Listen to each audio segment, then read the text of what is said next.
Hey, hello out there. Welcome to Prog Monster. My name is Murph. I'm the host of this show. Today we're doing an album review of a very big band, at least one that's important to me, and that is Jethro Tull and their album, The Zealot Gene. Okay, so I've been meaning to get this album. Um, I went actually to get it at a place and they had not had it, and so I had planned to go yesterday, but I ended up not going. But I have listened to the album via the internet two or three times now, and I quite like it, to be honest with you. I think it's a great return for a legendary band who hasn't made an album really in 20 years, although I know he's toured quite a bit and done stuff too. But um, the album is, I think it's very good. So, anyways, let's do the basics here. Album was released on the 28th, which was a week ago Friday. The label was the Insider Music label, produced by Ian Anderson, of course. And the length is about 47 minutes, which is fairly long for a studio album of that genre, but it's modern time, so it's really not that long. And it was released at Modern World Studios. Or sorry, it was recorded at Modern World Studios. You'll have to excuse me a sec. Got a bit of a frog in my throat. Yeah, sorry about the cup. That's my daughter likes to get me stuff like that. I'm not sure why, but she does. Anyways, featured in Jethro Tull this time is Ian Anderson, who does vocals, flute, acoustic guitar, mandolin, whistle, and he does play the harmonica, which I know isn't everybody's favorite instrument, but I actually kind of like it quite a bit. Uh, now, I'm probably going to get this name wrong, but I'm going to try to get it. Florian Opal or Opal, I'm not sure. Plays the electric guitar. He actually left the band, I think, either just before or just during the recordings of this and was replaced by another guy. But he does play electric guitar on most of the tracks here on the album. David Gooder is the bass player. John O'Hara is the piano, keyboardist, accordion, organ, plays all those things on the album. And then Scott Hammond is the drummer. So it's actually quite a good recording. I'll just go over it generally, and then I'll do a little bit more on the specifics of the album. It's got a little bit of a prog element to it. It's got heavy spots in it. I wouldn't say it's a hard rock or heavy metal album by any stretch, but it does have its hard parts, harder rock parts to it. It's got some jazz on there. There's a little bit of jazz. There's a little bit of, and there's quite a bit of folk on this, folk pop, folk rock. And I like that aspect of Jethro Tull. That's one of the parts about them I like quite a bit. Not only a lot of my other bands that are progressive don't do that kind of folky thing at all, but they're pretty good at it, pretty solid at it, and he does quite a bit of it on this album. So let's address the main issue first. If you're a Jethro Tull fan and you're thinking and you're looking at this album and you haven't seen a Jethro Tull album for 20 years and you're wondering what you're going to get here, should I spend the money? Because let's face it, the modern albums are expensive. It's not the $4.99 or the $5.99 that you used to get in the 70s when they put out some really great stuff. You know, now you're paying $20 to $30 and sometimes more because you buy the whole set, which comes with a bunch of stuff, right? So you want to make sure you're investing your money in like something that you're really going to like. Well, I'm a Jethro Tull fan. I have a lot of their stuff. I like a lot of their stuff. They're one of my group of 7. And I like this album. I think it's comparable to a lot of their stuff in the 70s.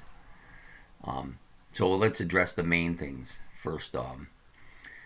I've already told you what you can expect on the album as far as the type of music, but you know, people are wondering about Jethro Tull and about Ian Anderson's voice.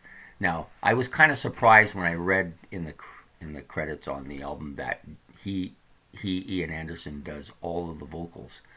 Because I know in recent years, dating back probably 2 decades now, he hasn't been doing as much of the vocals. He's hired people to do the vocals. for a specific reason. A lot of the songs released in the 70s, he simply doesn't have the vocal range for it anymore. So he's got somebody who can, and he just basically plays flute and guitar and whatever little instruments he likes to play while he's on stage. But on this album, he does all the vocals. So I was kind of intrigued to see what we were going to get. Is this going to be a disaster? Is this going to be, has he regained his vocals? You know, he's in his 70s. I highly doubt it. So I listened to the entire album 2 or 3 times, like I said. And what I've discovered is that his voice hasn't recovered from what it was in the 70s, but the music is kind of more or less designed to fit his voice, and it sounds good. It actually, he's not bad on this. Pretty good vocals. He does do a little bit of this kind of talky vocals. I don't know how to describe it any better than that, where they kind of talk and sing at the same time. He does do a little bit of that on the album. You know, maybe there might be 2 or 3 tracks where you see this. I don't really like that kind of thing, but I also kind of understand that, you know, this is the stage at 70 years old. This is the stage where he is. But for the most part, his voice is pretty good on this, and it fits the songs quite good. So I want to say I like it, and I do. Okay, so we just go over some of the tracks. Sorry, my phone's going off. I'm just going to go over some of the tracks to just give you a kind of an idea of what I like and don't like it about them. Okay, so most of the stuff on here is between 3 and about 6 or 7 minutes long. So nothing really long, nothing long and involved, but nothing really too short that you don't get a real feel. I mean, there might be 1 track or 2 tracks. It starts out with a song called Mrs. Tibbetts. Tibbetts? Yeah, Miss Tibbetts. I like this song a lot. This was the first song I heard from the album, and right away I knew that his voice was up to playing this song, and I was hoping that he would be able to keep this going. And it's quite a good song. He has an excellent flute part on this song. It's some real guitars and drums that are pretty solid on this. Nice guitar solo. Not really over flashy, but pretty good. And the song is moderately heavy. You know, to me, this is a typical Jethro Tull sound. I was wondering, because I know some of the albums in the past he did kind of drifted away into different sounds, and I thought maybe he might go that route here, but he did not on that song anyways. The next 2 or 3 tracks, Jacob's Tale, Mine is the Mountain, and The Zealot Gene, all pretty solid tracks. By this time, I've listened to about 4 songs on the album, and I'm feeling like it's pretty good. It's the second track, Jacob's Tale, is a little bit poppy, a little bit folky. There's a harmonica bit in it at the beginning, and I think during the a couple parts during the song. So there's actually quite a bit of harmonica on this song, but I don't mind harmonica. It suits Jethro Tull. All these different instruments kind of play into their strengths. Harmonica doesn't always suit me, and sometimes flute doesn't always suit me, but on Jethro Tull it does. The next track, the number 3 track, Mine is the Mountain. This kind of, there's lots of pretty good flute solo on this, but it kind of reminds me of Minstrel in the Gallery. It doesn't have the grandiosity of that song, the guitar, or the great epic long guitar and musical interludes. It doesn't have that part, but there's kind of that feel for the song on this album, and that's one of my favorite Jethro Tull songs. So that again helped me like the album quite a bit. The Zealot Gene, which is the title track of the album, has some nice guitar, some nice drum pieces on it. The song is, I think, a strong song. It's one of my favorites on the album. I got 2 or 3 that I like. Maybe a little more. Maybe there's like 3 or 4 songs on this album that I really like quite a bit. This is one of them. It's got a nice flute, and it's a fairly heavy song. I'm just going to move this so I can keep reading my notes. Okay, the next song, also like this quite a bit. It's also one of my favorite tracks, Shoshana Sleeping. Nice guitar riffs in this. Nice solo. flute solo. This is one of the songs with that kind of talking vocals, but again, it's not overwhelming. It's just a small bit, a little bit of it in here, a little bit of it in there, so it's not too much. He does it in a kind of a tasteful way, so it's kind of nice. Then we get to Sad City Sisters, harmonica bit. The keyboardist, which is John O'Hara, he actually plays the accordion on this song. I went and looked this up specifically because I thought, hey, this sounds like an accordion, and then I looked and seen that there was an accordion on it. So he plays this pretty out there accordion, like it's out in the front, like it's not something in the background. It's kind of noticeable, and it fits in the song. I think it's pretty solid. The song is a bit folky, especially towards the end of the song. Kind of reminds me a bit of, and I'm a big Songs from the Wood album. That's my favorite Jethro Tull album, and it's got this little part that sounds like Jack in the Green. So just trying to give you something to kind of give you that feel for it. So I like that quite a bit. The next song is called Baron Beth, Wild Desert John. It's kind of a different song. Some heavy guitar and a nice heavy guitar solo. It's one of the heavier songs, I think. And there's a nice flute intro as well.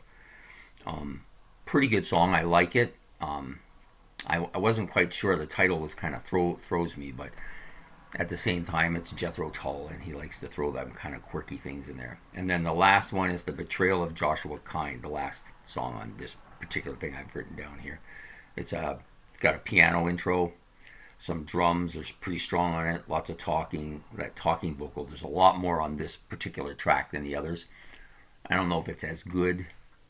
I don't like it as much. It's a little bit much here, but he does a little bit on some, a little more on others. And then there's a fairly good guitar solo and piano attending it as well. But it's not one of my favorite songs on the album. So I'm just going to flip my notes one last time here. Where Did Saturday Night Go? It's an okay track. A little more of that talking stuff that goes on. Three Loves Three.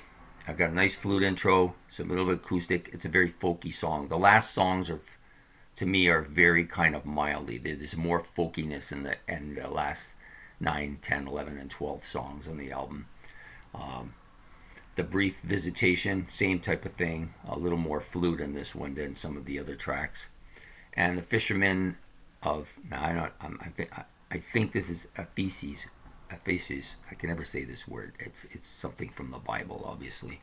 And there's quite a bit of that on this album. There's quite a bit of references to biblical stuff. And that's not really all that surprising considering it's Ian Anderson. And it's a pretty mild song. So the album ends off kind of mildly. But on the whole, I think it's a very good Jethro Tull album. It's a pretty good return to form. I'm going to buy it. I plan to buy it. I may buy it today if I can get to the store. I have a couple of things to do, including picking up a guitar, which will probably be the dominant thing of the day. So if you are a Jethro Tull fan and you like their folky, poppy, a little bit of progressive in there, all the elements that you find normally it's in the Jethro Tull. It isn't a big production prog stuff like you get on Minstrels in the Gallery or some of their longer, like Thick as a Brick albums. You're not getting that here, but you are getting... There are some... I feel some songs from the Wood here, a few songs that kind of remind me of that and that kind of nature of an album. So I think it'll fit in fairly well with my Jethro Tull collection. I don't know that it would be a top 5 album from them, but it's definitely going to be in the top 10, I think. So is it worth the $25 or $28? Is any album worth $25 or $28? I don't know, but I'm gonna buy it. So I recommend that if you like Tull, you give it a listen on the internet if that's the way you want to go first, and then I think it's worth the buy. I'm going to give it like a 3.5 to a 4 out of 5, which is pretty strong, and there you have it. So there's the review of Jethro Tull's Zealot Gene. Good album. I actually kind of hope now that I've heard this album that this isn't it. And I don't think it will be. I think he's a prolific writer, he likes to write. Most of the stuff he wrote in 2017, but they've been touring and with the shutdown and all that. It took a while to put together. But I think they will do at least one more. I hope they do, and I hope it's as good as this one. So there you go. There you have it. Review of Jethro Tull's Zealot Gene. If you liked it, please like at the bottom and subscribe. Let me know in your comments if you've heard the album, what you think. If there's something you're not sure about and you got a question that maybe I forgot to bring up, please let me know. So you have a good day, and Prog Monster out. Bye.